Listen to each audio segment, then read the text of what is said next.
রৈখিক ভরবেগ সংরক্ষণ সূত্র। এই সূত্র অনুযায়ী বলা হয় যে কোনো বস্তু সংস্থার ওপরে যদি বাইরে থেকে কোনো বল প্রযুক্ত না হয় তাহলে বস্তু সংস্থাটির মোট রৈখিক ভরবেগ অপরিবর্তিত থাকবে। যেমন ধরো এখানে আমি দুটো বস্তু আঁকছি, একটার ভর ধরো m1 আর একটার ভর মনে করো m2। m1 এবং m2 ভর যথাক্রমে এটা u1 গতিবেগে যাচ্ছে এইদিকে এবং এটা u2 গতিবেগে এই অভিমুখে যাচ্ছে। এখানে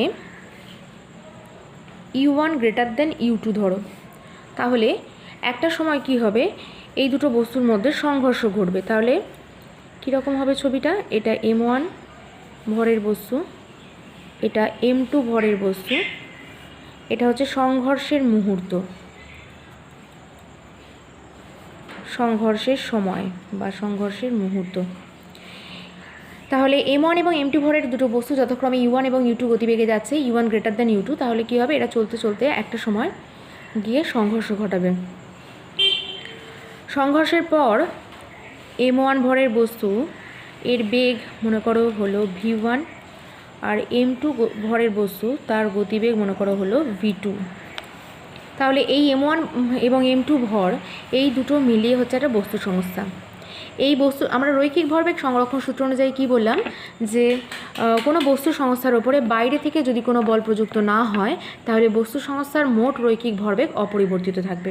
তাহলে এই বস্তু সংস্থাটির ওপরে বাইরে থেকে কোনো বল প্রযুক্ত হয়নি, তাহলে এক্ষেত্রে মোট রৈখিক ভরবেগ অপরিবর্তিত থাকবে।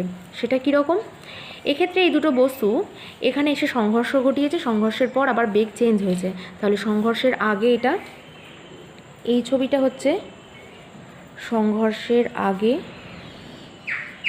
আর এই ছবিটা হচ্ছে সংঘর্ষের পর। তাহলে সংঘর্ষের আগে বস্তু সংস্থার মোট রৈখিক ভরবেগ কত ছিল? সংঘর্ষের আগে বস্তু সংস্থার মোট রৈখিক ভরবেগ ছিল, প্রথমটির ছিল m1 u1 এবং দ্বিতীয় বস্তুটির ভরবেগ ছিল m2 u2।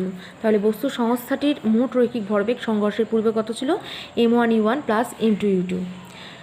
এটা ইকুয়াল টু সংঘর্ষের পরে মোট রৈখিক ভরবেগের সঙ্গে সমান হবে।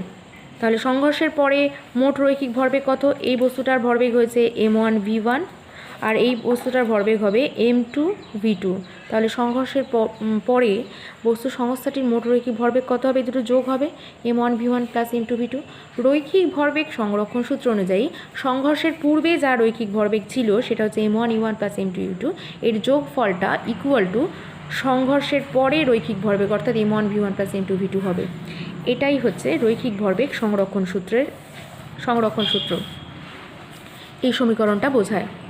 তোমরা নিউটনের দ্বিতীয় গতিসূত্র থেকেও ব্যাখ্যা করতে পারো। আমরা রৈখিক ভরবেগ সংরক্ষণ সূত্রতে বললাম যে বাইরে থেকে কোনো বল প্রযুক্ত না হলে বস্তু সংস্থার মোট রৈখিক ভরবেগ অপরিবর্তিত থাকে।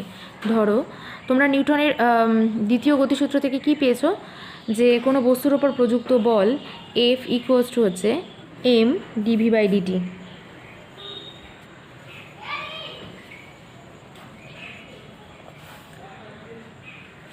ভরবেগের পরিবর্তনের হারের সাথে সমান, সেই জন্য অ্যাকচুয়ালি এটা হচ্ছে, আমরা যদি এইভাবে লিখি, এটা এসেছে এইভাবে, এফ ভেক্টর ইকুয়ালস টু হচ্ছে ভরবেগের পরিবর্তনের হারের সাথে সমানুপাতিক। ভরবেগ মানে হচ্ছে m into v d d t of ক্যালকুলাসের ভাষায় যদি লিখি, এটা m যেহেতু কনস্ট্যান্ট, এখান থেকে এটাতে এসেছিলাম, এটা কেটে দিচ্ছি আমি।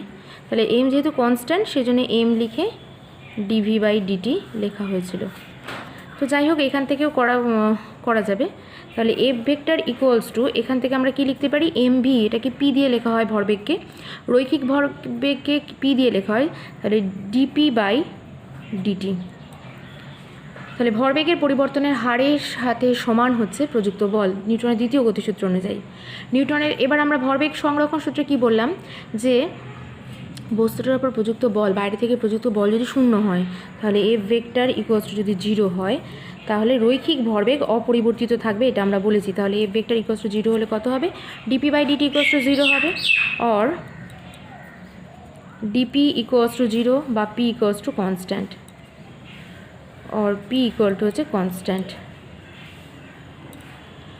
p equals to constant. তার মানেই হচ্ছে রৈখিক ভরবেগ অপরিবর্তিত থাকবে। পি দিয়ে আমরা বললাম রৈখিক ভরবেগ, তাহলে রৈখিক ভরবেগ সংরক্ষণ সূত্র বলতে কী বুঝি সেটার ব্যাখ্যা আমরা দুরকমভাবে দিলাম।